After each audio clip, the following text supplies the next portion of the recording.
안녕하세요. 자, 오늘 뭐 저는 좀 매매한 게 거의 없어가지고 그냥 삼전, 하이닉스 둘 다 궁금해서 이제 중배식으로 갖다 좀 한 1억 정도씩 들고 가고, 뭐 그거 말고는 장중에 삼성전기 잠깐 좀 높은 자리에서 올라올 때 그거 말고 거의 없어요. 그래서 매매한 내용이 좀 거의 없고, 자, 이모저모 내용입니다. NXT 구간에서 외국인 기간 매수 여부를 알 수 있는 방법. 저는 지금 사실 좀 NXT, 넥스트 트레이드 그 구간 시스템 개선이 많이 필요하다고 생각하거든요. 이것저것, 뭐 특히 제일 중요한 거는 저는 예상 체결가, 이것부터 좀 만들어줬으면 좋겠다라고 몇 번 말씀드리긴 했는데, 사실상 NXT 구간에서 뭐 외국인이 찍히기도 해요. 요즘은 뭐 이제 프로그램 좀 사고 하더라고요. 뭐 하이닉스 3전 이런 것들 보면은. 근데 그것만 가지고 얘네가 좀 대놓고 오늘 좀 세게 사고 있구나 라고 판단하기에는 아직은 뭔가 그 시스템적인 제한이 있는 것 같아요. 그래서 그 NXT 구간에서 사더라도 그 장중에 진짜 얘네가 막 그냥 매수 1위, 그러니까 뭐 요 호가 여기를 봤을 때 막 체결 매수상이 1위 막 2위 하면서, 와 오늘 그냥 대놓고 엄청난 물량을 사는구나, 오늘 어떻게든 그냥 올리겠다 라는 의지를 보여주는구나 싶을 정도의 액션은 저는 아직까지는 못 본 것 같아요. 제가 뭐 이제 엄청 NXT에서 막 수급 깊게 안 보고 그래가지고 놓친 거일 수도 있기는 한데, 아직은 제가 알기로는 NXT에서 막 그 외국계 거래원 특히 뭐 공격 적극적으로 왔다 정규장이랑 접근할 수 있는 거래원들 뭐 그런 게 좀 차이가 있는 걸로 알거든요. 그래서 아직은 좀 시스템적인 제한이 걸려 있는 걸로 알고, 그러다 보니까 뭐 NXT에서는 사실 매매할 때 저는 수급을 안 봐요. 정확히 말하면은. 왜? 아직은 의미 있는 모습을 못 봤기 때문에 저걸 통해 가지고 NXT에서 수급 보고 이거 기관 애인 엄청 사네 하면서 그런 식의 이제 매매를 아직은 못 봤거든요. 그래가지고 저는 요거는 모릅니다. 정확히 말하면 모릅니다. 모른다. 모릅니다. 아직 시스템적인 제한이 있지 않나? 라는 생각을 좀 해요. 해가지고 진짜 정규장처럼 대놓고 사는 모습을 아직 못 봤어요. 그래가지고 제가 뭐 시스템까지 막 다 깊게 뭐 증권사 시스템을 다 깨고 있고 뭐 그러지는 않거든요. 저도 당연히. 네, 우선은 그런 모습을 못 봤다 보니까 NXT에서 저도 매매를 할 때는 막 수급을 막 엄청 보고 그러진 않습니다. 그냥 좀 사면 좋은데 그 물량이 막 엄청 크고 그러지도 않아요. 그냥 뭐 있으면 좋다, 뭐 요 정도 있지, 시큰둥하고 없어도 뭐 좀 매도 나와도 뭐 상관없어. 물량이 그렇게 크지가 않더라고요. 그래가지고 요렇게 좀 보고 있고, NXT 구간에서 갭 상승 뜨고 갭 상승하고 주가가 상승할 때 있잖아요. NXT 종목들 막 탁 해가지고 쭉 상승할 때, 그러면은 기간 외인이냐? 아닐 가능성이 좀 높죠. 보통 그러면 어디 매수세냐면은 세력, 거기다 이제 개인 매수세 같이 붙는 거예요. 보통은 이제 뭐 그냥 주체겠죠.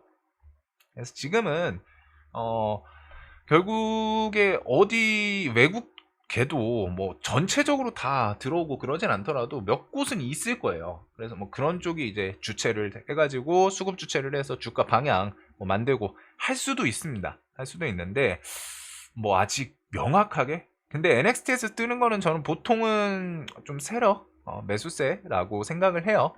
갑자기 막 돈 쫙 붙으면서 땡겨 올릴 때 있잖아요. 뭐 예를 들어서 현대차가 뭐 요런 느낌? 요런 것들? 여기랑 왜 그렇게 생각하냐면은 기간 외인이랑 그 물량 자체가 조금 차이는 분명히 있거든요. 뭐 종목별로 좀 다르긴 한데, 뭐 예를 들어서 NXT에서 거래량 보시면은 5만 주, 뭐 6만 주, 요정 아니 6만 주가 아니라 6만, 5만, 3만 뭐 이런 식으로 터집니다. 근데 9시 땡 하니까 얼마 터져요? 15만, 10만, 10만. 단위가 좀 달라지죠. 사이즈 크기가. 여기도 똑같아요. 보면은 NXT에서는 5만, 3만, 4만 거래량 이렇게 터지는데 정규장에서 10만 이런 식으로 터집니다. 그래서 종목별로 분명한 차이는 있는데 NXT보다 정규장 9시 땡했을 때부터 이 거래량 움직이는 게 훨씬 더 딱 누가 봐도 빵이 크죠. 그래가지고 요거는 뭐 보통은 좀 그냥 세력, 뭐 개인 매수세 이런 것들이 좀 겹치는 부분이라고 생각을 합니다. 기관 애인들이 아직 NXT에서 적극적으로 액션을 취하는 거를 제가 못 봤어요. 기간이 꽤 됐잖아요. 그리고 제가 뭐 NXT를 안 본 것도 아니고 매매도 하기도 하는데 아직은 그런 부분을, 그리고 제가 지나가면서 봤던 거기는 합니다. 그 외국계가 특히 그 NXT에서 그 넥스트레이드 관련해서 뭐 협업이라던가 뭐 그런 그 매매에 대해서 그게 아직 좀 계약 체결이 안 된 그런 것도 좀 있는 걸로 알아요. 자, 그리고 예상가가 크게 떠 있을 때, 이 예상가라는 게 근데 뭐 정규 9시 KRX 거래소를 말하는 거겠죠. 예상 체결가가 10% 이상 뜰 때 외인 기관이 체결을 해서 크게 뜨는 것일까 아니면 오로지 개인의 힘인가? 우선은 조금 요거 물어보신 분이 아직 주식을 조금 많이 안 해보셨을 것 같아요. 지금 대부분이 이제 외국인이랑 기관에 좀 포커싱이 돼 있거든요. 근데 결국에는 그냥 주식에서 나중에 생각할 게 개인이냐 아니냐 이거를 생각하면 돼요. 외인 기관들도 중요하죠. 우량주에서는 특히 수급 중요한데 나중에는 개인 아니면은 어차피 돈 많은 인간들이에요. 돈 많은 인간들이 그 수급 그 주가 주식의 수급 주체 해가지고 걔네들이 방향을 정하는 게 메인이기는 하거든요. 그래서 외인 기관 단어를 좀 많이 쓰시는 게 아마도 조금은 주식 처음 좀 열심히 공부하는 그런 부분이지 않을까 싶은데, 자, 예상 체결가가 크게 떠 있을 때 얘네들이 외인 기관이 체결을 해놔서 크게 뜨는 것일까요? 아니면 오로지 개인의 힘일까요? 자, 이거는 모르는데 험해수일 때가 많아요. 험해수. 험해수랑 아닌 거를 좀 구분을 해야 되는데 그 구분을 어떻게 하냐? 그것도 사실 정규 9시 땡치고 체결되는 걸 봐야 됩니다. 예를 들어서 험해수가 그럴 때가 있어요. 오, 하이닉스 계속 오를. 8시 넘었네요. 끝났네. 자, 예를 들어서 막 예상 체결가가 막 상한가야. 막 여기서 막 30% 상한가 가 있어. 막 여기 막 상한가에 막 체결되려고 해. 근데 막 보면은 뭐 한 1000주, 뭐 1000만주, 막 10만주 어떤 종목은 막 엄청 걸 때도 있거든요. 근데 그게 결국 체결이 되지 않으면은 9시 땡 치고서 이제 장 시작할 때 되면은 뭐 59분, 뭐 한 50초, 막 40초 하면서 갑자기 주가가 주르르 내려오는 그런 현상 보신 적 있을 거예요. 반대로 오늘 제가 기억나는 것 중에 하나가 하이닉스랑 삼전 이런 게 한 마이너스 한 몇 프로쯤이었거든요. 아마 그게 반대 매매일 수도 있어요. 지금은 시장이 좀 안 좋고 하락하면은 반대 매매 9시 정규장에 이제 시장가 매도 나오거든요. 그래서 그 반대 매매 영향일 수도 있는데, 그래서 결국 실제로 체결이 되는 게 중요합니다. 그러니까 요즘은 그냥 뭐 좀 종목에 따라 좀 차이는 있는데 뭐 개인 중에서도 혹은 세력들도 어떤 종목을 뭐 한 뭐 상한가에다가 뭐 한 10만 주 걸어놨다가 체결 안 시키는 경우가 진짜 많아요. 그냥 뭐 험해수죠. 뭐 그냥 좀 자극적으로 왔다가 그거를 하는 이유 중에 하나는 예상 체결가를 보면서 사람들이 관심을 갖습니다. 예상 체결가 딱 하고서 그 상한가나 뭐 의미 있는 숫자 상승이면은 여기에 이제 뭐 빨간색 상한가는 빨간색으로 붙고 퍼센테이지가 뜨죠. 뭐 얘는 뭐 7%뜰 예정이다 막 이런 식으로. 그러면 개인들이 그걸 한 번 더 눌러보거든요. 그래서 예상 체결가에서 막 그 험해수 하는 이유 중에 하나가 개인들의 관심 끌기 위해서이기는 합니다. 근데 그거에 대해서 얘네들이 실제로 체결을 해놓은 건지 아닌지 아니면 어떤 개인이 혼자 한 건지 뭐 세력이 한 건지, 결국 그게 실제로 체결이 되면은 그냥 시장에서 매수세, 특히 시가는 보통 세력 아니면 개인들이 이렇게 같이 만들거든요. 근데 이제 재료가 뭔가 있어, 명확하게 재료가 있어. 뭐 장전 혹은 밤중에 뭐 스페셜한 뭐 구글이랑 계약 체결을 하기로 했대. 구글에서 뭐 인수 합병을 하기로 했대. 어떤 B라는 종목을. 그러면은 그런 것들은 재료가 막 밤중에 돌고 다음날 우리는 시장가 매수를 걸어 놓겠죠. 그런 식으로 누가 봐도 좋은 호재가 있는 경우에는 실제 체결되는 경우가 많아요. 근데 아무 뉴스도 없는데 혼자 갑자기 막 10% 뜬다? 뭐 아무 뉴스도 없는데 뜬금없이 어떤 종목이? 그러면은 보통 험해수여가지고 실제로 10% 체결이 아니라 정규장 시작하면은 쭈루룩 내려와서 보합에서 주변에서 체결될 때가 많습니다. 그래서 외인기관 체결 그냥 누군가 요즘은 뭐 개인이든 뭐 세력이든 해가지고 뭐 험해수 걸어놓는 경우도 있는데, 외인기관은 제가 알기로는 험해수를 막 그렇게 하고 그러지는 않는 걸로 알거든요. 얘네는 험해수 의미 없어가지고. 그래가지고 보통은 이런 부분들은 실제 체결되는지를 잘 봐야 된다. 그리고 보통은 개인이나 세력들, 그리고 그 체결 10%나 막 큰 퍼센테이지가 뜨는 애들은 실제로 시장에서 그 정도의 자극적인 매수세를 작용할 만한 재료가 있는지 그런 것들을 좀 확인해 보셔야 돼요. 그게 아니면은 보통은 험해수일 때가 많기 때문에. 자, 그 다음에 이제 5월 15일 지수 낙폭은 요거 질문이 뭐였냐면은 외인이 계속 팔았잖아요. 14일, 13일, 뭐 10일 계속 팝니다. 여기 보면은 막 이렇게 연속적으로 팔아요. 뭐 6조, 뭐 3조, 7조 팔아요. 근데 2% 빠진 날 있고 나머지는 상승이었죠. 2% 상승하고 4% 상승하고 1.75% 상승인데 15일은 6조 팔았는데 6%가 빠졌어요. 자, 요게 몇 가지 이유를 찾으려면 있긴 있거든요. 있긴 있는데 우선은 이날은 기간이 좀 잘 안 받아준 것도 있어요. 정확히 말하면 양매도를 좀 했죠. 이게 6조를 팔더라도 한쪽이 뭐 1, 2조라도 좀 사주면은 6조 대 1조 금액 차이 크잖아요.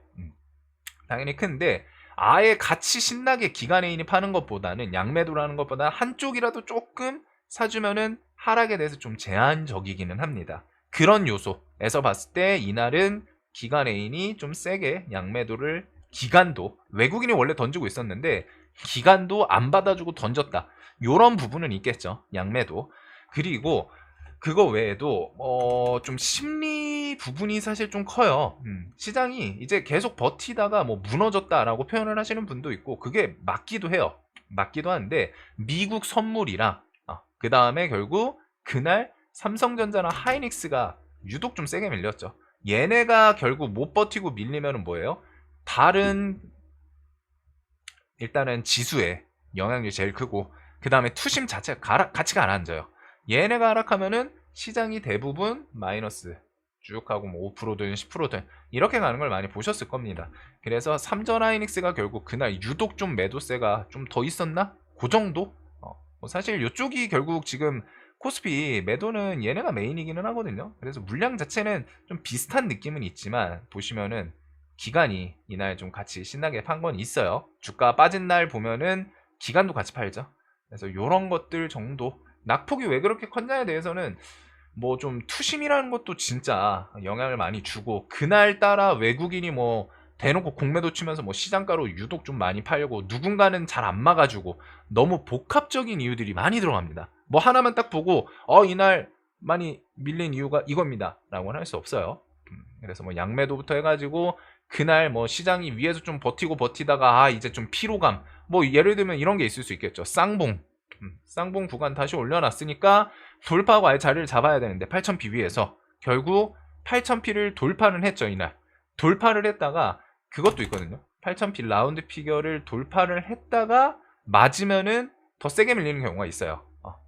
그래서 제가 7000p를 깨는 게 기술적인 반등이 나올 거라면 관점에서 오히려 더 좋다라고 말씀드리는 게 이런 뭔가 저항 라운드 피겨가 있으면은 돌파를 하고 위에 자리를 잡으면 다행인데 깨지기 시작하면은 매도세가 좀 더 세게 나오는 경우가 많습니다. 그래가지고 요날 8000p를 돌파하고 그런 의미 있는 자리를 돌파할 때는 시장에서 개인 매수세 막 하면서 눈 돌아가는 와 8000p 결국 돌파했구나 저항을 돌파했다 하면서 시장가 매수세가 더 들어오는 것도 있고 그리고 그런 거를 기점으로 패대기 치는 경우가 많아요. 그래서 지수도 라운드 피겨들 깨면은 좀 더 반등 나오는 경우가 많고 종목도 라운드 피겨를 중심으로 깨면 움직이는 경우가 많습니다. 예를 들어서 180만원, 170만원 의미 있는 라운드 피겨죠. 어떻게 움직여요? 180 깨고서 반등 세게 나오죠. 170 오늘 깨고 세게 반등 나오죠. 이런 느낌?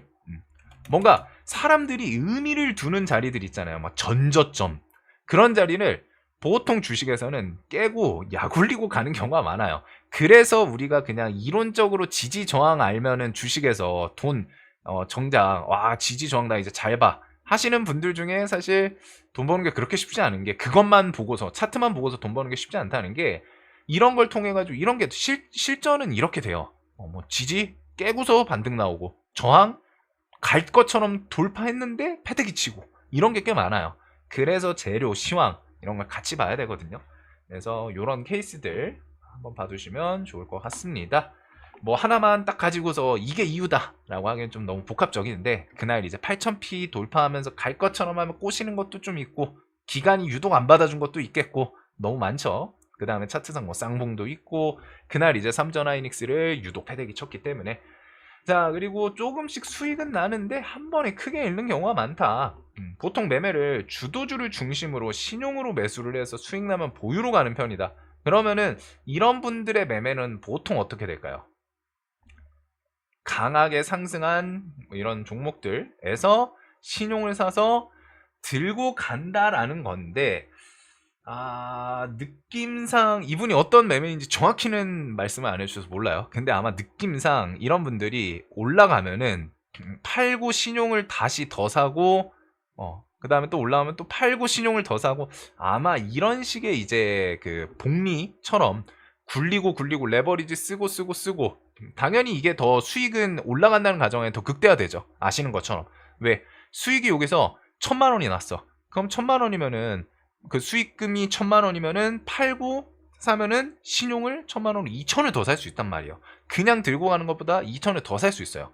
그래서 그런 식으로 아마 매매를 하지 않을까 싶은데, 결국에 시장이 좋아서 수익이 났는데 토해낼 때 좀 너무 많이 토해낸다. 이거에 대해서 뭐 좀 막는 방법?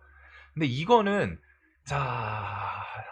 시장이 좋을 때 수익이 나는 거는 뭐 다행이에요. 시장이 좋아도 수익 안 나시는 분들도 있기 때문에, 저만 하더라도 뭐 어제 해가지고 한 대 맞았죠. 근데 뭐 맞을 수 있다고 생각하는데, 토해낼 때 너무 많이 토해낸다. 이런 분들은 보통 딱 하나예요. 보통 진짜 대부분이 시황, 지수 위치 신경 안 쓰고 그냥 비중 가득가득입니다. 사실 이거는 정답이 없는 게, 비중 조절을 계속 해야 해요.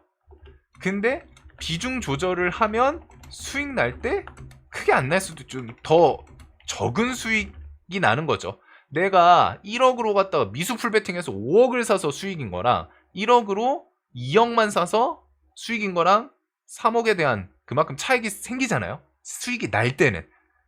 그래서 그 부분을 결국 조율을 해야 돼요, 스스로. 내가 그냥 계속 풀비중 이거는 어차피 이거 반복입니다. 무조건 반복이에요. 못 올라가는 분들 보시면은 항상 풀비중이에요. 풀비중을 해서 올라갈 수는 있어요. 근데 그러면은 뭐예요? 10번 매매해서 10번 다 안 미끄러지고 계속 잘해야 돼요. 즉 실력이 엄청나게 좋아야 됩니다. 뭐 운도 당연히 중요하겠죠. 뭐 시장 변수라던가 이런 것들이 좀 내가 생각한 방향이랑 잘 맞아야 되고, 시황을 내가 컨트롤할 수 있는 건 아니다 보니까 종목 선정, 타점 이런 거는 내가 선택할 수 있는데, 밤중에 뭐 갑자기 뭐 중국이랑 미국이 뭐 전쟁해, 이거 내가 어떻게 할 수 있어요? 알 수 있는 게 아니죠. 그렇기 때문에 뭐 운도 따라야 돼요. 근데 이제 분명한 건 뭐 실력이 중요하기는 한데, 그런 식의 내가 승률이 뭐 말도 안 된다, 나는 매매하면 다 수익이더라, 수익 나더라, 그런 분이면은 이제 뭐 계속 할 수 있겠지만, 그게 아니라 지금 딱 봐도 주도주를 중심으로 신용으로 매수해서 수익 나면 보유로 가는 편. 이게 주도주가 있고 이날 올라올 때 신용으로 매수를 해요. 그래가지고 그냥 여기서 들고 가면서 분할 매도를 하시는 분이면은 사실 수익 날 때 토해내더라도 적정선 손절만 지키면은 크게 토해낼 이유가 없거든요. 뭐 요런 자리 내가 이렇게 들고 있다가 여기 평단 깨지거나 하면은 뭐 손절 치거나 익절하거나 그런 식으로 하면은 크게 토해낼 리가 없어요. 리가 없는데, 아마도 이런 식으로 토해낸다라는 거, 주도주만 신용 매수해서 수익 나면 보유로 간다고 하는데 토해낼 때 세게 낸다? 그러면은 뭔가 높은 곳에서, 너무 높은 곳에서만 잡는다거나, 그 다음에 아니면 밑에서 잘 잡더라도 갈아태우고 하다가, 즉 여기서 여기 수익이야. 근데 꼭대기에서 신용, 뭐 레버리지, 뭐 미수를 쓰시는지는 잘 모르겠지만 신용으로 매수한다고 하시니까 풀로 갈아치웠는데 얘가 이렇게 밀리는 거 그대로 온전히 맞고 한 번에 다 뱉어내는 이 케이스일 가능성이 높거든요. 근데 시황이랑 지수 위치 신경 안 쓰고 그냥 비중 계속 가득가득, 제가 눌림 매매에서는 사실 엄청 큰 돈을 벌려고 하는 것보다 그냥 적당히 욕심 버리면 사실 돈 벌어요. 진짜 욕심만 버리면 돈 벌어요. 지수 하락 기다리면 와요. 안 오지가 않아요. 무조건 와요. RSI 과매수 그냥 포트 한 반 이상 줄여놓고 한 3분의 1 정도, 뭐 아니면 포트 그냥 깔끔하게 비워놓고 기다리면은 안 올 것 같지만 무조건 옵니다. 내려와요. RSI 과매수 구간은 제가 일반 영상도 그렇고 옛날에 이제 강의할 때도 좀 설명드렸지만, 진짜 이게 뭐 이런 좀 특이점도 있죠. 근데 결국 뭐예요? 이런 식으로 갖다가 내려온단 말이에요. 이런 자리에서 눌림은 기다리다가 이런 자리 왔을 때 하면 된단 말이에요. 근데 그냥 어떻게든 계속 이 RSI 딱 75, 80 왔다 갔다 하는데 나는 여기서 9000P 갈 거야. 뭐 갈 수도 있죠. 갈 수도 있는데 그럴 때 맞을 때 세게 맞아요. 그러면은 그거는 내 선택 때문에 맞는 거예요. 내가 여기서 더 갈 거라고 생각해서 비중을 세게 했다? 근데 걔가 가면은 그만큼 내가 수익을 많이 볼 수 있는 거죠. 리턴 값이 있어요. 근데 리턴은 리스크가 따라갑니다. 하이 리턴, 하이 리스크. 많이 들어보셨을 거 아니에요. 내가 그런 하이 리스크 리스크가 높은 매매를 선택을 하고 있으니까 맞을 때 세게 맞는 거예요. 그러면 내가 리턴 값을, 기대 값을 좀 낮추면서 리스크도 조절을 해야겠죠. 항상 높은 자리에서는 그냥 기다리면 결국 내려는 와요. 뭐 증시에서 뭐 매번 반복되는 거기 때문에 놔놓고 가면 어떻게 이럴 때처럼. 근데 이거 수익 못 낸 것보다 이거 한 번 맞는 게 대부분 까먹는 게 커요. 이거 수익 못 낸 것보다 여기서 한 대 맞아가지고 까먹는 분들이 눌림 매매 못하겠다, 수익 매매 못하겠다 하시는 분들이 거의 그래요. 왜? 여기서 풀 신용 레버리지 다 써가지고 잡고 있다가 한 대 맞으니까. 그래서 그거는 뭐 선택이 있는데 실력이 자신 있으시면 이런 매매가 맞아요. 근데 결국 내가 맞는다는 거는 뭐야 부족한 부분이 있거든요. 그런 부분에 대해서는 리스크 관리를 해야겠죠. 실력을 올리거나 리스크 관리를 해야 되는 상황이라는 거예요. 둘 중에 하나입니다. 선택지는 어차피. 그래서 비중을 좀 조절을 하시는 게 사실 난이도에서는 쉽죠. 왜? 실력을 올리는 거는 진짜 어려울 수 있어요. 뭐 어떤 상황에 따라 다르기는 한데 근데 리스크 조절은 그냥 하면 돼요. 내가 실천하냐 마냐의 차이일 뿐이지. 내가 리턴 값에 대해서 원래 나 뭐 한 3억 5억씩 샀는데 그냥 뭐 1억만 들고 있어야겠다. 지금 자리가 높으니까 한 5천만 들고 있어야겠다. 이런 것들 뭐 더 가면 어떡해? 언젠간 내려올 거니까. 수익 매매, 눌림 매매 하시는 분들은 무조건 그런 생각을 하셔야 되고 그다음에 뭐 주도주 이것도 자 항상 그랬죠. 시황이 최우선입니다. 시황이 박살난다? 주도주고 뭐 주도 업종이고 테마고 진짜 뭐 시장 대비해서 해지하는 몇 개 소수 빼고서는 다 박살나요. 아무리 S급 종목 박살납니다. 그래서 저는 오히려 지수 밀리는 걸 좋아한다고 하죠. 대원전선 같은 게 S급 종목이 막 지수가 밀려가지고 박살나. 얘가 막 갑자기 지수가 밀려서 이게 뭐 갑자기 10,000원 온다고 생각해보세요. 너무 고마워요. 너무 좋아. 막 LS릴레 갑자기 막 20만원 깨. 삼성전자가 막 갑자기 20만원 내려온다고 생각해보세요. 지수 때문에. 이 기업들의 뭐 매출이 바뀐 게 아닌데 막 갑자기 하이닉스가 120만원 내려와. 좋을까요? 안 좋을까요? 삼성전이 막 70만원, 60만원, 50만원 내려와. 생각만 해도 행복하죠. 내려오면 나 사야지라고 생각하고 있는 기업들이에요. 근데 지수가 밀려가지고 이 기업들 뭐 AI 피크다 뭐 버블이다 악재가 아니라 그냥 지수가 밀려서 내려와. 너무 땡큐잖아요.